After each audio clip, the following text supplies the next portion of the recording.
اعوذ باللہ من الشیطان الرجیم بسم اللہ الرحمن الرحیم والذین اجتنبوا الطاغوت ان یعبدوها وانابوا الی اللہ لهم البشری فبشر عباد الذین یستمعون القول فیتبعون احسنہ اولئک الذین ہداہم اللہ واولئک هم اولو الالباب۔ یہ سورہ زمر کی آیتیں ہیں۔ عقل مندوں کا ذکر ہے کہ عقل مند کون ہے، صحیح معنوں میں جن کو اللہ تعالیٰ عقل مند کہتا ہے ان کا ذکر ہے۔ یہ مضمون بہت ہی زیادہ ایمان کے اوپر جس طرح زور دیا جاتا ہے اس طرح کا ایک مضمون ہے۔ اب چند دن رہ گئے ہیں یہ رمضان المبارک، جس کے لیے بہت زیادہ انتظار کیا کرتے تھے نبی علیہ السلام اور صحابہ کرام، کیونکہ اللہ کی رحمتوں اور برکتوں کا مہینہ ہے۔ اس میں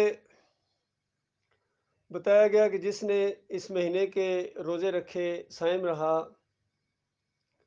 ایمان و احتساب، اپنے ایمان کے ساتھ اور اپنے اوپر کڑی نگاہ رکھتے ہوئے، ثواب جان کر کہ ہمارے مالک کا یہ حکم ہے، اپنے مالک کی طرف سے جو حکم اس کے بندے کو ملے وہ فرما برداری کرتا ہے خوشی کے ساتھ، تو فرمایا اس انسان کے پچھلے تمام گناہ معاف کر دیے جاتے ہیں۔ اور جو راتوں کو قیام کرے، یہ بہت ہی پسندیدہ عمل ہے اللہ تعالیٰ کو، قیام کرنا، اس کے سامنے کھڑا ہو فرما بردار غلاموں کی طرح، بندوں کی طرح۔ اور یہاں بھی وہی شرط لگائی کہ ایمان و احتساب، ایمان اور احتساب کے ساتھ تو اس کے پچھلے تمام گناہ معاف کر دیے جاتے ہیں۔ پھر لیلۃ القدر کے بارے میں بھی یہی فرمایا کہ جو لیلۃ القدر جو آخری عشرے کی 5 طاق راتوں میں ہے، اس کو تلاش کرو، تو اس کے بھی پچھلے تمام گناہ معاف کر دیے جاتے ہیں اگر اس کا ایمان بالکل درست ہے اور ثواب کی نیت سے اپنے مالک کو خوش کرنے کے لیے وہ یہ رات ڈھونڈتا ہے، تو آپ دیکھیے کہ 1000 مہینوں سے زیادہ اس نے اجر و ثواب کما لیا۔ آج مسئلہ یہ ہے کہ یہ مبارکباد کس کو دی جائے، کیونکہ ہماری قوم ہے، یہ آخری امت ہے، ان کے عقیدے کے اندر خرابی ہے۔ کلمہ بالکل وہی پڑھتے ہیں جو نبی علیہ السلام نے جس کی دعوت دی، صحابہ کرام نے جس کو قبول کیا، قرآن بالکل وہی ان کے پاس اصلی حالت میں۔ آخری نبی کو آخری نبی مانتے ہیں، دل کی گہرائی کے ساتھ مانتے ہیں۔ ہم بھی یہی کہتے ہیں، کلمہ بھی وہی، قرآن بھی وہی، قبلہ وہی، آخری نبی وہی۔ آخر معاملہ کیا ہے؟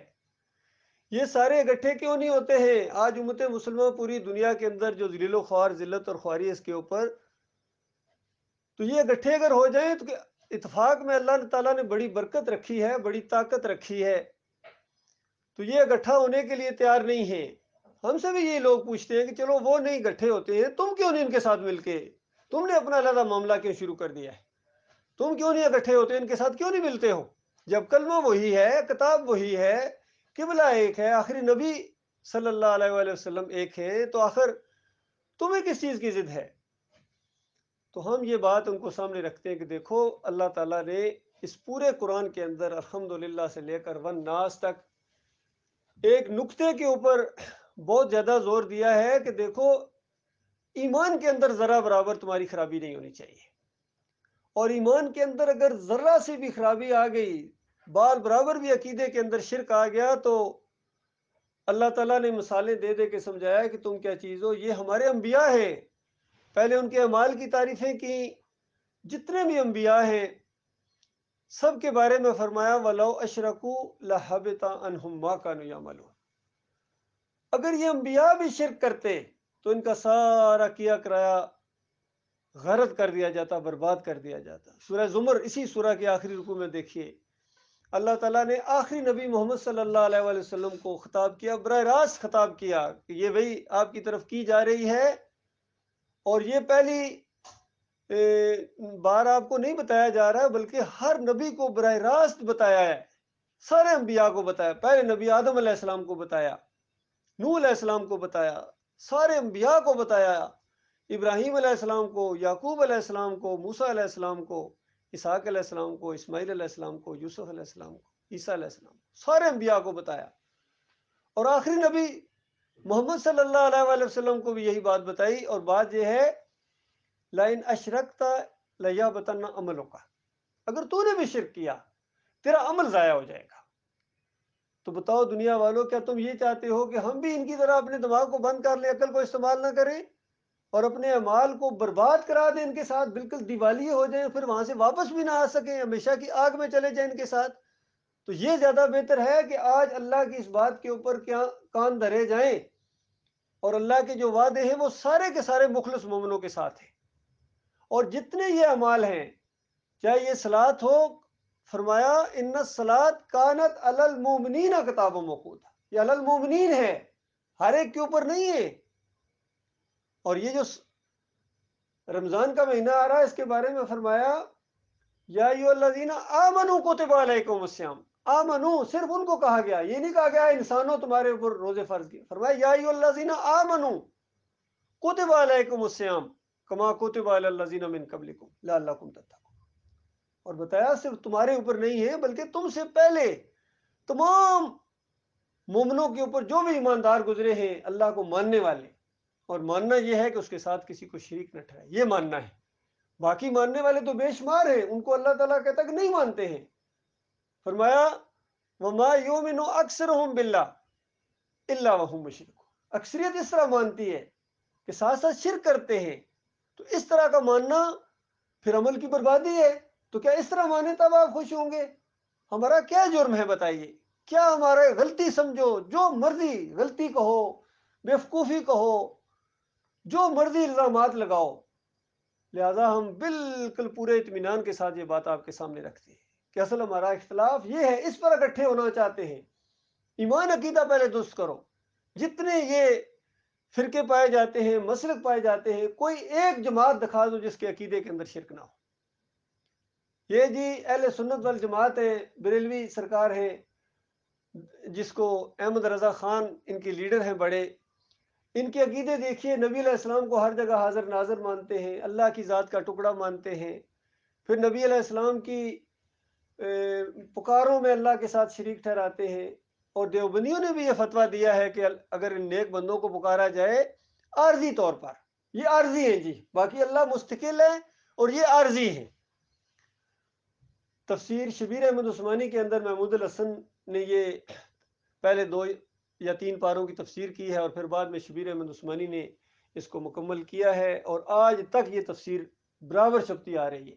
اس کے پہلے صفحے کے اوپر انہوں نے شرک کا انجیکشن دے دیا، کہتے ہیں کہ عبادت صرف، اور کس آیت کی تشریح کرتے ہیں غور کیجئے، ایاک نعبد و ایاک نستعین۔ بتائیے کتنی سادہ، اور پہلی جو اللہ کی حمد و ثنا کے بعد کڑاکے کی توحید کی بات آ رہی ہے، بندے کا تعلق اس کے مالک کے ساتھ جوڑنے والی، اور یہ دعا سکھائی بھی اللہ تعالیٰ نے، کہ ہم نے اپنی طرف سے نہیں یہ دعا مانگی ہے، اللہ نے سکھائی ہے، ہماری زبان میں اللہ تعالیٰ نے یہ دعا نازل کی ہے کہ میرے بندو اس طرح مجھے کہا کرو، میری حمد و ثنا بیان کرنے کے بعد مجھے کہو ایاک نعبد و ایاک نستعین۔ کتنی سادہ آیت ہے اللہ کے بندو، معمولی فہم رکھنے والا انسان بھی سمجھ سکتا ہے کہ اس کا کیا مطلب ہے۔ اس کا مطلب یہ ہے کہ بندہ اپنے اللہ کو کہہ رہا ہے کہ اے اللہ، میں تیری عبادت کرتا ہوں، میں تجھ سے مدد مانگتا ہوں۔ تو محمود الحسن صاحب کہتے ہیں اور شبیر عثمانی صاحب کہتے ہیں کہ اس آیت شریفہ سے معلوم ہوا، ابھی میں کہہ چکا ہوں کتنی سادہ ہے، اس سے کیا معلوم ہوا، کون کہہ رہا ہے، کس کو کہہ رہا ہے، کس نے یہ سکھائی ہے، سادہ بات ہے، لیکن محمود الحسن یہ اسیر مالٹا ہے جی، بڑے بلند پائے کے عالم ہے، بڑی قیدیں کاٹی ہیں انہوں نے پاکستان کے بننے کے لیے، اور انگریزوں کے خلاف بڑے جہاد کیے ہیں انہوں نے۔ لکھتے ہیں کہ بات یہی ہے کہ اللہ ہی کی عبادت ہے اور اللہ ہی سے استعانت یعنی مدد مانگنا ہے، لیکن اللہ کے کسی بندے کو، اور پھر مقبول بندے کو، بتائیے ہجے کر کے بتا رہے ہیں کہ اللہ کے مقبول بندے کو خالص واسطہ رحمت الہی سمجھ کر اگر اس کو پکارا جائے تو یہ بھی اللہ ہی کو پکارنا ہے. یعنی اب مقبول بندہ نبی علیہ السلام، کہ کوئی کہے کہ یا رسول مدد، یا رسول اغثنی، جس طرح مشرکین مکہ بھی کہتے تھے یا ابراہیم مدد، یا ابراہیم اغثنی، گویا اس کا مطلب ہے وہ بھی ٹھیک تھے اور وہ بھی اللہ ہی کو پکار رہے تھے. اور جو نبی علیہ السلام ان کو پھر منع کیوں کر رہے تھے بتائیے، کہ تم ابراہیم علیہ السلام کو، رسول اللہ کو مت پکارو، اللہ کو پکارو. اور وہ آگے مشرکین مکہ کہتے تھے کہ یہ سب کچھ ہمیں گویا ابراہیم علیہ السلام سکھا کے گئے ہیں، یہی طریقہ ہے، ہاؤلا شفاعنا عند اللہ. اتنا بیوقوف نہ سمجھو، یہ ہمارے اللہ کے ہاں سفارشی ہیں.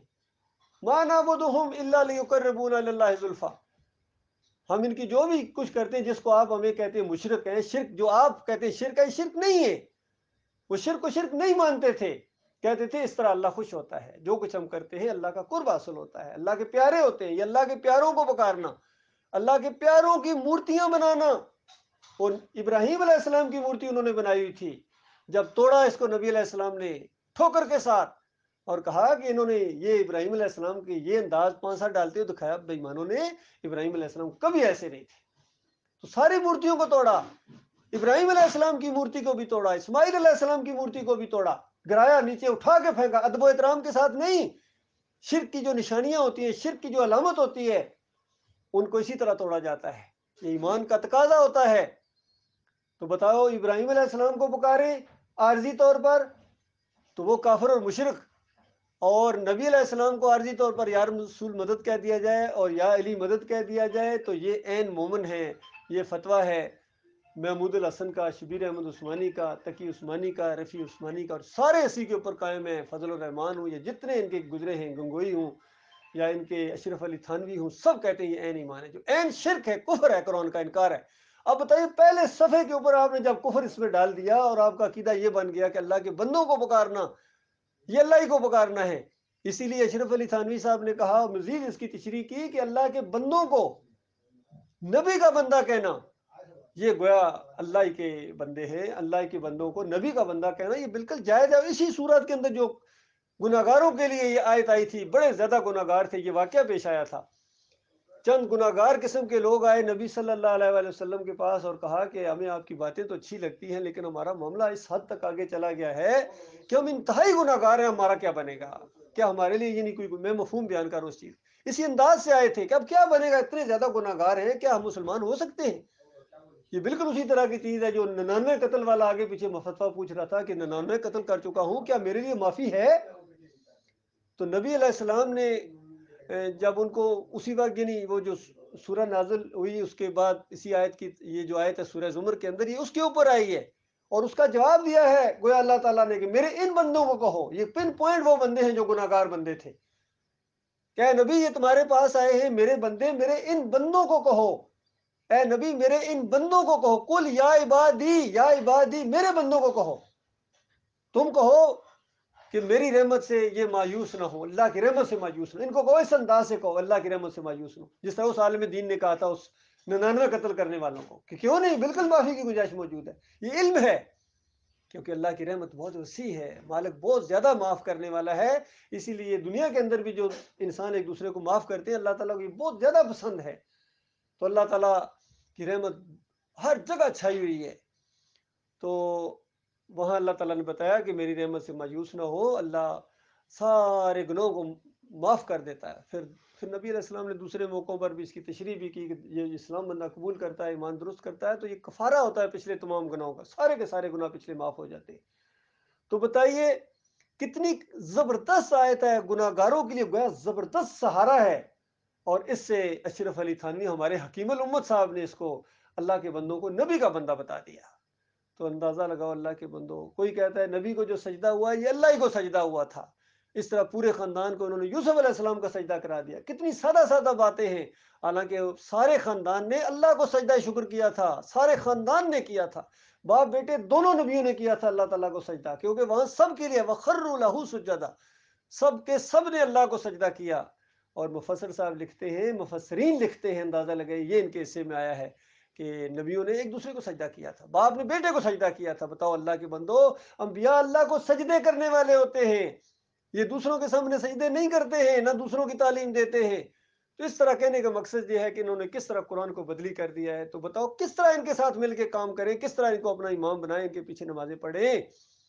اور پھر غیر مقلدین جو اپنے آپ کو کہتے ہیں اہل حدیث یا یہاں حنبلی اور سلفی ان کو کہتے ہیں، اور اعلان کرتے ہیں کہ ہم واحد ہیں، ہم توحید والے ہیں، ہم غیر مقلد ہیں، غیر مقلد ہیں۔ ان کے عقیدے دیکھیں، سب کا یہ عقیدہ ہے، دیوبندیوں کا اور بریلویوں کو تو ہے ہی ہے، اہل حدیثوں کا، سلفیوں کا، ان سے بات چیت ہوئی ہے، ان کے لٹریچر میں یہ چیز لکھی ہوئی ہے۔ حج اور عمرہ کا جو کتابچہ ہے، مفتی اعظم سعودی عرب عبداللہ بن باز نے لکھا ہے، اس کے اندر لکھتے ہیں کہ جب کوئی قبر کے اوپر آ کر صلاۃ و سلام پڑھتا ہے تو اس کے بعد اللہ تعالیٰ روح کو لوٹا دیتا ہے۔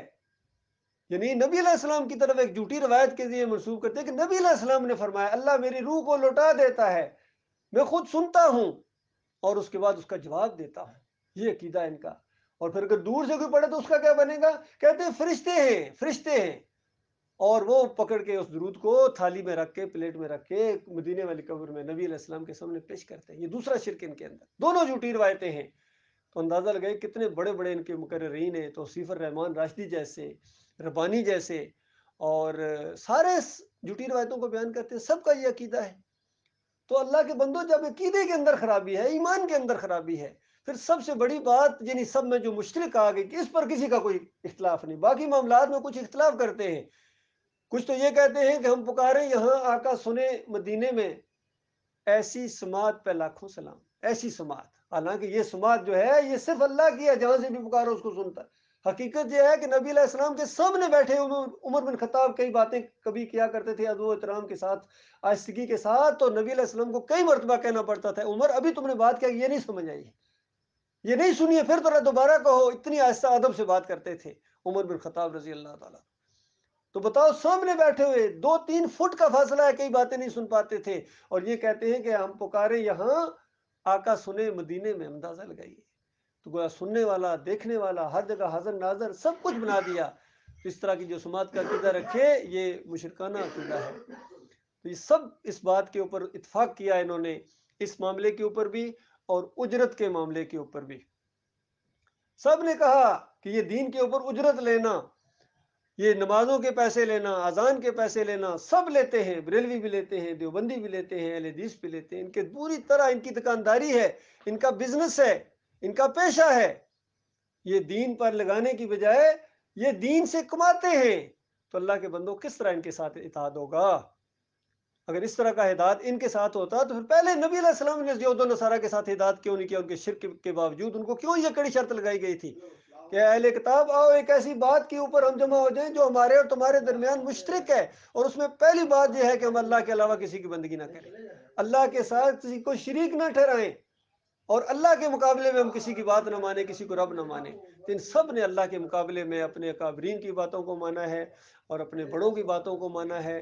اور اس آخری امت کے اندر تو یہ جو قبر پرستی کا شرک آ گیا ہے، یہ بالکل بت پرستی ہے، بت پرستی ہے۔ جس طرح ہندو اپنی مورتی کو پوجتا ہے اور یہ مسلمان اپنے باباؤں کو ان کے اوپر گنبد بنا کے ان کے سامنے نظر و نیاز پیش کرتے ہیں اور سب کچھ وہی کرتے ہیں۔ اگر ہندو وہاں پھیرے لگاتا ہے اور یہ یہاں جو ہے یہ بابا کا طواف کرتے ہیں، وہ وہاں ڈنڈوت کرتا ہے، ڈنڈوت کی، مہاراج کی ڈنڈوت، اور یہ سجدہ تعظیمی کا قائل ہے، سجدہ تعظیمی کرتا ہے، وہ وہاں پرشاد بانٹتا ہے، یہ نیاز بانٹتا ہے، وہ وہاں بھجن گاتا ہے، یہ قوالیاں گاتا ہے۔ اندازہ لگے قوالیاں، مزاروں پر جا کے قوالیاں گاتے ہیں۔ بتاؤ یہ کون سا اسلام ہے؟ اللہ کے بندوں کے نبی علیہ السلام اور صحابہ کرام قوالیاں گایا کرتے تھے، نعتیں پڑھتے تھے۔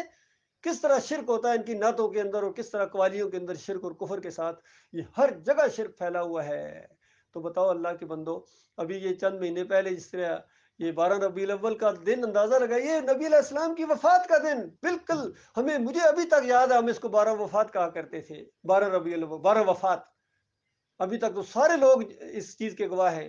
انہوں نے آہستہ آہستہ ان لوگوں نے 12 وفات کو انہوں نے نبی علیہ السلام کی پیدائش کا دن مان کر اسی طرح اس کو مناتے ہیں جس طرح عیسائی اپنے معبود کی گویا پیدائش کا دن وہ عیسائی مناتے ہیں 25 دسمبر کو، اور یہ 12 ربیع الاول کو خوشیاں مناتے ہیں۔ اندازہ لگائیے، یہ وہ دن ہے جب صحابہ کرام پریشان تھے، امہات المومنین پریشان تھیں، نبی علیہ السلام کی بیٹی پریشان تھی، غم زدہ تھے۔ ہاں، منافق خوشیاں منا رہے تھے، شیطان خوشی منا رہا تھا۔ تو آج یہ ساری قوم خوشیاں مناتی ہے اس دن جس دن نبی علیہ السلام وفات پائے. اور پھر اس کے بعد نظر و نیاز ہوتی ہے، پھر پکاریں ہوتی ہیں، پھر واسطے وسیلے ہوتے ہیں. پھر نبی علیہ السلام کی قبر کے اوپر جو گنبد جو تقریباً 6.25 صدیاں بعد بنایا گیا ہے، اس گنبد کو وہاں روغن بھی ہوتا ہے، اور اس گنبد کی تمثیلیں بنا کر یہ بسوں ٹرکوں ٹریلوں کے اوپر رکھ کے پورے شہر میں گھماتے ہیں، چوکوں میں رکھتے ہیں، اس کا طواف کرتے ہیں اور اس کی پوجا کرتے ہیں، اس کی بندگی کرتے ہیں. اور عقیدت ان کے دماغوں کے اندر اسی طرح چلی گئی جس طرح بنی اسرائیل کے دماغوں کے اندر بچڑا چلا گیا، گنبد ان کے دماغوں میں چلا گیا. اور اگر کوئی کہے کہ یہ گنبد کو مت پکارو، مت اس کے گر چکر لگاؤ، یہ کیوں اس کو اٹھا کے پھر رہے ہو، تو کہتے ہیں یہ گستاخ رسول ہے. گستاخی کے فتوے لگاتے ہیں. اندازہ لگاؤ جو نبی علیہ السلام کی بات کو قائم کرنے کے لیے ان کو کہے اور کہے کہ یہ گنبد یہ سب یہ بت پرستی ہے، یہ گنبد پرستی ہے، تو ان کو یہ گستاخ رسول کے فتوے لگا کے پرچے کاٹ جاتے ہیں، قانون حرکت میں آ جاتا ہے. اللہ کے مفتیوں کے اور ان کے بڑے بڑے علماء کے فتوے آ جاتے ہیں. اس طرح یہ اللہ کے دشمن بنا دیے گئے. تو اللہ کے بندو، یہ قرآن کا دین جب تک سامنے نہیں آئے گا کوئی خیر آ ہی نہیں سکتی ہے. اس لیے مالک نے بڑے زبردست انداز سے ان آیات کے اندر کہا کہ ان کو کہو میرے بندو جو ایمان لائے ہو. دیکھو یہاں خطاب بھی ایمانداروں سے ہے کہ اللہ سے ڈرو، یعنی اللہ سے ڈرو، خشیت کرو، اللہ کے حکم، اللہ کی فرمانبرداری، اللہ کے احکامات کو معمولی نہ سمجھو. اللہ کا حکم جب آ جائے تو پھر اس کے بعد ڈرو. اللہ بڑی سخت سزا دے سکتا ہے اگر تم نے ایک پوری روٹین بنا لی اللہ کی نافرمانی کی تو. اور اللہ سے ڈرو. جن لوگوں نے اس دنیا میں نیک رویہ اختیار کیا ان کے لیے بھلائی ہے، بالکل اطمینان رکھیں. جنہوں نے ایمان کا راستہ اختیار کیا، اچھے انداز سے ایمان کے اوپر قائم ہیں اور عبادات کرتے ہیں، اللہ تعالیٰ کا حکم مانتے ہیں، فرما برداری کرتے ہیں، تو ان کے نیک رویے کی وجہ سے بڑی زبردست بھلائی اللہ تعالیٰ نے ان کے لیے. اور پھر گویا مالک نے کہا کہ ڈٹے رہنا اس کے اوپر، ذرا برابر پیچھے نہ ہٹنا کسی کی تکلیف دینے سے، یا کچھ جو ہے یہ کہ یہ علاقے سے نکال دیں گے، یہ ہو جائے گا، وہ ہو جائے گا، یہ نکلے کا. مالک فرماتا ہے اللہ کی زمین وسیع ہے، صبر کرنے والوں کو ان کا اجر بے حساب دیا جائے گا. اندازہ نہیں، بے حساب، جس کی کاؤنٹنگ نہیں کی جا سکے گی. اندازہ لگائیے ایسا اجر مالک دے گا. ایسی ایسی جنتیں اللہ تعالیٰ نے اپنے مومن بندوں کے لیے تیار کر کے جس کے تصور سے بھی دل خوش ہو جاتا ہے. اندازہ لگائیے میرے بھائی. نبی علیہ السلام نے فرمایا جنت سے اوپر جنت کے 100 درجے ہیں، اور یہ سارے درجے ایک درجہ زمین اور آسمان جتنا ہے. اور جتنا کوئی اللہ کے راستے میں جہاد کرتا چلا جائے گا، اللہ کے دین کی خدمت کرے گا، تبلیغ کرے گا، یہ جہاد ہے اللہ کے بندو. سب سے بڑا جہاد یہ یقین کہ نبی علیہ السلام نے فرمایا سب سے بڑا جہاد ظالم اور جابر حکمران کے سامنے کلمہ توحید بیان کرنا ہے. یہ سارا کلمہ توحید سب کے سامنے جا رہی ہے. کتنا یہ جو ماڈرن ٹیکنالوجی ہے اس کا بھی فائدہ اٹھاؤ اللہ کے بندو. جہاں جہاں تک یہ آواز پہنچے سب کے کانوں تک یہ بات پہنچاؤ گے. لا حکم الہ واحد لا الہ الا هو الرحمن الرحیم. تمہارا الہ، تمہارا معبود ایک ہے، اللہ کے علاوہ جن جن کی بندگی کرتے ہو. کس طرح کھول کھول کے قرآن میں اس چیز کو مسئلہ بیان کیا گیا. انکم وما تعبدون من دون اللہ حسب جہنم انتم لہا واردون. کہ جن جن کی تم اللہ کے علاوہ جس جس چیز کی اللہ کے علاوہ بندگی کرتے ہو یہ سارے جہنم کا ایندھن بنیں گے. جب یہ آیت اتری تو مشرکین مکہ نے جہاں ویسے مذاق اڑاتے تھے، یہ ایک موقع ملا، ایک سردار اٹھا، اس نے کہا لو اب پکڑے گیا، میں نے ان کو گرفت میں لے لیا ہے. یہ کہہ رہے ہیں کہ جن جن کی بندگی کرتے ہو سارے جہنم کی آگ کا ایندھن بنے گے. اور ہم لات منات حبل کی کر رہے ہیں، ابراہیم علیہ السلام کی کر رہے ہیں. لات منات حبل اور یہ تو گئے، اب اس کے بعد فرشتوں کے بھی کر رہے ہیں، فرشتے بھی گئے. اور اس کے بعد عیسیٰ ابن مریم علیہ السلام کی یہ بندگی کرتے ہیں، یہ اہل کتاب ہیں، تو گویا ان کا کہنا یہ ہے کہ وہ بھی گئے، سارے جہنم کے آگ کے اندر گئیں گے. تو اس کے بعد اللہ نے اسی جگہ آگے جا کے جواب دیا کہ بے ایمانو، فریبکاروں، شیطانوں، شرارتیوں، جو نیک لوگ تھے، جو انبیاء تھے، جو شرک کے خلاف تھے، جو توحید کی دعوت دیتے رہے تھے، ان کا جہنم سے کیا معاملہ؟ فرشتوں کا جہنم سے کیا تعلق؟ یہ تو اس کی باپ سے بھی دور رکھے جائیں گے. اتنے ان کے ساتھ اللہ تعالیٰ نعمتیں کرے گا ان کے اوپر. بے ایمانو، تم جہنم کی آگ کے اندر جاؤ گے. تم نے جو مورتیاں گڑھی جن کے سامنے جا کے جھکتے ہو، یہ تمہاری مورتیاں، یہ تصویروں کے سامنے جا کے یہ تصویریں بھی وہاں بالکل اسی چیز کی طرح، ہر وہ چیز جو پوجی گئی ہے، یہ گنبد پوجے گئے ہیں، امت مسلمہ گنبد پوج رہی ہے، یہ سارے جتنے بھی گنبد ہیں یہ جہنم کی آگ کا ایندھن بنیں گے. کوئی ایک گنبد بھی نہیں بچے گا. اور دنیا میں اگر کوئی اسلامی انقلاب آ جائے صحیح معنوں میں، تو اس کے بعد جتنے یہ گنبد ان کے گرا دیے جائیں گے، کوئی ایک بھی نہیں چھوڑا جائے گا، ایک گنبد نہیں چھوڑا جائے گا. یاد رکھیے، پہلے حالانکہ گنبدوں کے خلاف یہ سعودی عرب میں بہت بڑی تحریک چلائی تھی عبد الوہاب نجدی نے. کتنے گنبد انہوں نے توڑے، بڑے بڑے مزار. یقین کیجئے یہ جو ہمارے مزار ہیں یہ اس کے مقابلے میں کوئی حیثیت ہی نہیں رکھتے. یہ علی جویری کا مزار، بری امام کا مزار، محی الدین چشتی کا مزار، اور اس کے بعد عبداللہ شاہ غازی، جتنے بھی ہیں، جتنے مزار ہیں، یقین کیجئے اس مزار کے مقابلے میں وہ جو سعودی عرب میں مزار تھے پورے علاقوں کے اندر کوئی اہمیت ہی نہیں رکھتے، وہ اتنے بڑے بڑے مزار پوجے جا رہے تھے، سب کو توڑا اس نے۔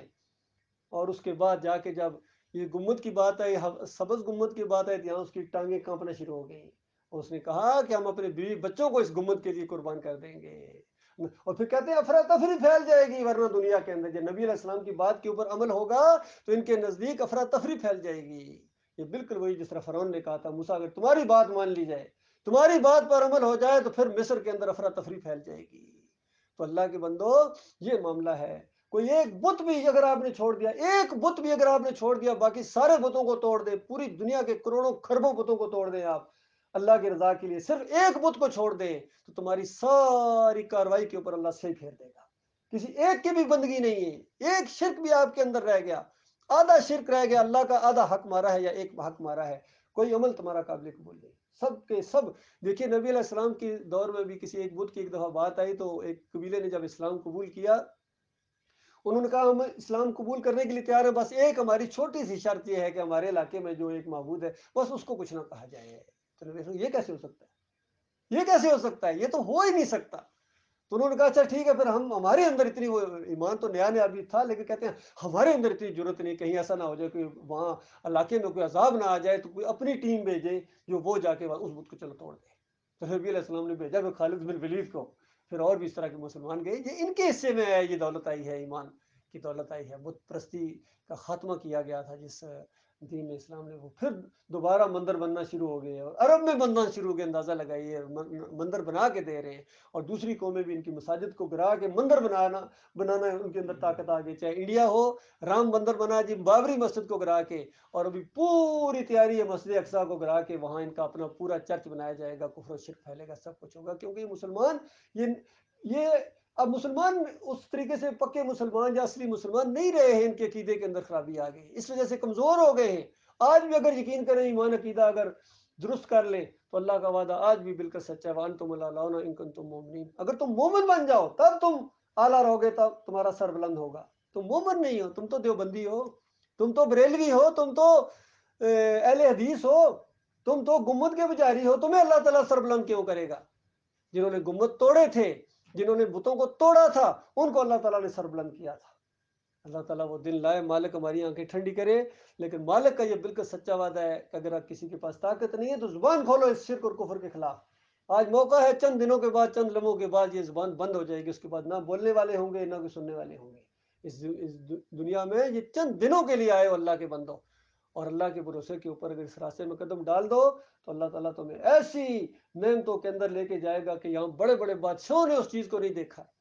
فرمایا نبی علیہ السلام نے جنت سے اندر ایسی 60 میل اونچا سونے چاندی کے محلات اس کے علاوہ ہیں، جو ایک ہیرے اور ایک زبردست قسم کے موتی سے ایک محل مومن کے لیے خیمہ ہوگا، وہ 60 میل اونچا ہوگا، اندازہ لگے 60 میل، اس کو تراش کے اس کے اندر کمرے ہوں گے، اس کی گیلریاں ہوں گی، اس کے ڈرائنگ روم ہوں گے، بیڈ روم ہوں گے اس کے، اور باغیچے ہوں گے، کیا کچھ ہوگا، اور ایسا زبردست وہ ہوگا۔ اب دیکھیے دنیا کے اندر جو سب سے بڑی عمارت آج، دنیا کے اندر سب سے اونچی عمارت جو پروجیکٹ ابھی بن رہی ہے اس برج خلیفہ سے بھی اوپر، وہ سعودی عرب کے اندر، وہ تقریباً 1 کلومیٹر ہے، 1 کلومیٹر، اور میل تو کلومیٹر سے بھی زیادہ ہوتا ہے، اور پھر 60 میل اونچی، اس کی حالت دیکھیں، اس کی چوڑائی کا اندازہ لگائیں، اس کی لمبائی کا اندازہ لگائیں، اور پھر اس کی وہاں کتنی خوبصورت اس کی بیویاں ہوں گی، کتنی خوبصورت اس کے خدمت گزار بیٹ مین ہوں گے، چھوٹے چھوٹے لڑکے ہوں گے، کتنے خوبصورت ان کے کپڑے ہوں گے، کھانے ہوں گے، حد نگاہ تک باغیچے ہوں گی، سیرگاہیں ہوں گی، سواریاں ہوں گی،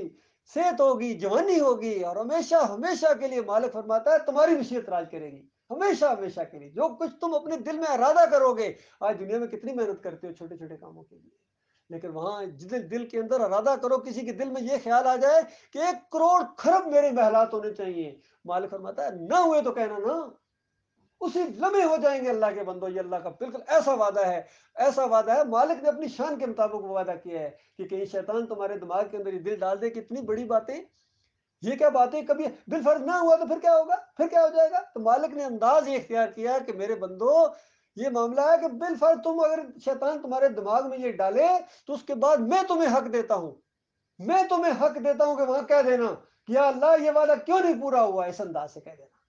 تو اس کے بعد اللہ کے بندوں یہ ممکن نہیں ہے. تو یہ ایسے بندوں کے لیے اللہ تعالیٰ نے، مالک نے فرمایا اب صبر کریں. یہ صبر کا معاملہ ہے، امتحانی صبر کا. اللہ کے بندوں صبر کرنا پڑتا ہے. بڑی بڑی باتیں تمہیں سننا پڑیں گی اہل کتاب کی، مشرکوں کی اور کافروں کی اس ایمان کے راستے میں. علاقے والوں کی بھی باتیں سننا پڑیں گی اور دوسروں کی بھی باتیں سننا پڑیں گی. ہر جگہ یہ باتیں سننا پڑیں گی جب آپ توحید کی دعوت اٹھائیں گے، ایمان کی دعوت اٹھائیں گے. یہ کہ بچوں کا کھیل نہیں ہے یہ سننا. چپ رہو، سنو، صبر کرو. تو اس کے بعد صبر کرنے والوں کے لیے اللہ تعالیٰ نے بے شمار اجر تیار کر کے رکھا ہوا ہے. اور پھر کہا گیا ہے نبی ان کو کہو کہ مجھے حکم دیا گیا ہے کہ دین کو اللہ کے لیے خالص کر کے میں اس کی بندگی کروں. یہ حکم دیا گیا ہے، یہ کوئی اجتہاد نہیں ہے، کوئی میری تحقیق نہیں ہے، کوئی میری اپنی ذاتی سوچ نہیں ہے. فرمایا یہ حکم دیا گیا ہے، یہ اللہ کا حکم ہے کہ اس کی بندگی کی جائے، بالکل خالص کر کے کی جائے. اور یہ بھی حکم دیا گیا کہ سب سے پہلے میں خود مسلم بنوں. یعنی یہ نہیں کہ میں صرف دوسروں کو کہہ رہا ہوں، نہ، سب سے پہلے میں خود مسلم بنوں، اپنے مالک اور خالق کا فرما بردار ہوں. یہی بات پھر میں دوسروں کو بتاؤں. کہو اگر میں اپنے رب کی نافرمانی کروں تو مجھے ایک بڑے دن کے عذاب کا خوف ہے. بتائیے اللہ کے بندوں غور کرو، مالک کتنی شان انداز سے یہ بات کہہ رہا ہے. یہ ایسی بات نہیں کہ کوئی کسی کی توہین ہو جائے گی. مالک کو کوئی ڈر نہیں اس چیز کا. اعلان کر دو کہ میں اپنے مالک کی اگر نافرمانی کروں گا تو استثناء کوئی بھی نہیں ہے. ایک بہت خوفناک قسم کے عذاب کا مجھے ڈر لگتا ہے. اور دوسری جگہ اللہ نے اعلان کر دیا کہ اگر تم ان کی بات مانو گے اور ذرا برابر اس دین کے اندر کمی پیشی کی تو اس کے بعد دنیا میں بھی دوہرا عذاب دیا جائے گا، آگے بھی جا کے دوہرا عذاب دیا جائے گا. مالک ڈرتا ہے کسی سے؟ کہ عیسیٰ علیہ السلام کے بارے میں یہی معاملہ، جب چونکہ توحید کا معاملہ آتا ہے تو یہ انداز اختیار کیا جاتا ہے. سمجھو ان کو اللہ کے بندو، کہا گیا کہ اگر عیسیٰ کو اور ان کی ماں کو اور پوری دنیا والوں کو اللہ تعالیٰ عذاب کے اندر لپیٹ لے تو بتاؤ کون ہے تمہیں سے ان کو بچانے والا میری گرفت سے. اس انداز سے بتایا. باقی یہ سمجھانے کے لیے، باقی اللہ کے نیک بندے ہیں ان کے لیے کوئی غم نہیں، کوئی خوف نہیں. یہ بھی فرمایا کہ میرے بندوں کو کس چیز کا غم میں خوف ہے؟ لا خوف علیہم ولا هم یحزنون الذین آمنوا وکانوا یتقون. دیکھیے ہر جگہ یہی ایک ہی بات کہ ذرا برابر غم نہیں، ذرا برابر کوئی پریشانی نہیں ہے میرے ان بندوں کے لیے. میرے یہ دوست ہیں الذین آمنوا وکانوا یتقون، یہ مومن ہوں، پہلے ایمان لائیں تب ولی اللہ بنیں گے. اور ان کے ولی اللہ کو سے ہواؤں میں اڑتے ہیں. بتائیے اللہ کا مقابلہ کرتے ہیں، یہ کہتے ہیں ہمارے اولیاء اللہ ہیں، یہ اولاد دینے والے، یہ کھوٹی کھری کرنے والے، یہ داتائی کرنے والے، یہ دستگیری کرنے والے. کہتے ہیں یہ ہمارے ہیں، یہ ان کو نہیں مانتے، ان کی دستگیری کو نہیں مانتے، ان کی داتائی کو، ان کے گنبد کو نہیں مانتے ہیں، ان کی ساری شرک کی جتنی ان کی علامتیں اس کے یہ دشمن ہیں. نبی علیہ السلام کو کہتے تھے کہ یہ دیکھو ہمارے معبودوں کو برا بلا کہتا ہے. بتائیے نبی علیہ السلام ان کی دتائی اور دستگیری کی کھال اتارتے تھے کہ یہ کچھ نہیں کر سکتے، اموات غیر احیاء، یہ مردے ہیں، ان کے اندر زندگی کی رمق تک باقی نہیں ہے، ان کے واسطے وسیلے نہیں چلیں گے، یہ کچھ بھی نہیں کر سکتے. سب کچھ اللہ کرتا ہے. اللہ کو پکارو، وہ شرک سے زیادہ قریب ہے، دل کے وسوسے جانتا ہے. تم ہلکی ہلکی آواز میں پکارو یا اونچی آواز میں پکارو، تمہارے خیالات سے وہ واقف ہے. اللہ تمہارا مالک ہے، تمہیں پیار کرتا ہے، تم سے محبت کرتا ہے، تمہاری ماں سے زیادہ تم سے محبت کرتا ہے. اندازہ لگائیے. اور پھر پیچھے کیا بات رہے گی؟ ذرا ماں کی محبت کو محسوس کرو. مالک اس سے زیادہ محبت کرتا ہے، اپنے بندوں سے بہت زیادہ محبت کرتا ہے اللہ کے بندوں. لیکن جب یہ شرک کر کے اللہ کو گالی دے گا تو پھر اس کو آگ میں پھینک دیا جائے گا. اور اس مہینے کے بارے میں نبی علیہ السلام نے فرمایا کہ یعنی بڑی تف ہے اس بندے کے اوپر جو رمضان کا مہینہ بھی آیا پھر بھی اس کو جنت نہیں ملی. اندازہ لگائیے، رمضان اس مہینے میں تو اللہ کی رحمت کے اندر جوش اور طغیانی اور طوفان آ جاتا ہے اللہ کے بندوں مومنوں کے لیے. یہ مومنوں کا گویا سیزن کا مہینہ ہے. ایسے خوب میرے پیارے بھائیو ساری مصروفیات بالکل کم سے کم کر کے اس مہینے کو، اس مہینے کے بالکل فیصلہ کر لو. یہ جو اس دفعہ کتنا بڑا اللہ کا احسان ہوا ہے کہ ہمیں رمضان کی قریب مالک نے کر دیا. مالک سے امید ہے کہ اس سے پورا فائدہ اٹھانے کے اللہ تعالیٰ توفیق عطا فرمائے گا اور ہماری پچھلی کوتاہیاں جو ہو چکی ہیں مالک ان کو اپنے فضل و کرم سے معاف کر دے گا اور آئندہ ہمیں اور زیادہ اپنا یعنی قرب حاصل کرنے کا مالک موقع دے. مالک بہت ہی مہربان ہے. یقین کیجیے حدیثوں کے اندر بھی آتا ہے، قرآن کی باتیں ساری باتیں، بندہ ہلکا سا رخ اللہ کی طرف کرے، تھوڑا سا چل کے اللہ کی طرف، مالک دوڑ کے اس بندے کی طرف آتا ہے. یہ نہیں کہ بندے کو اپنی طرف کہتا ہے، مالک خود آتا ہے، دوڑ کے آتا ہے اپنے بندے کی طرف. اندازہ اتنا مالک اتنا خوش ہوتا ہے اپنے بندے کی توبہ استغفار سے کہ پچھلی کوتاہیوں کے اوپر اگر وہ توبہ استغفار کر لے، ندامت کا ایک احساس ہے، ایک لمحے کی بات ہے، وہ پیدا کر لے اپنے اندر، تو مالک اس کی پچھلی تمام گناہوں کو معاف کر دیتا ہے، اس کی گناہوں کو نیکیوں کے اندر بدلی کر دیتا ہے. اندر اتنی خوشی ہوتی ہے مالک کو. تو مالک کو خوش کرو، توبہ استغفار کرو، سچی توبہ کرو. توبہ تو نسوا، توبہ یہ ہے کہ اپنی بدعمالیوں کے اوپر، گناہوں کے اوپر پہلی بات شرمندگی ہو میں کیا کر رہا ہوں، اپنے مالک کا میں نافرمان بنا ہوں. اور اس کے بعد پورا ارادہ ہو گیا میں نافرمانی نہیں کروں گا، بشریت کے تحت جب کبھی ہو جائے پھر اس یہ انداز اختیار کرو، پھر توبہ کرو، پھر معافی مانگو۔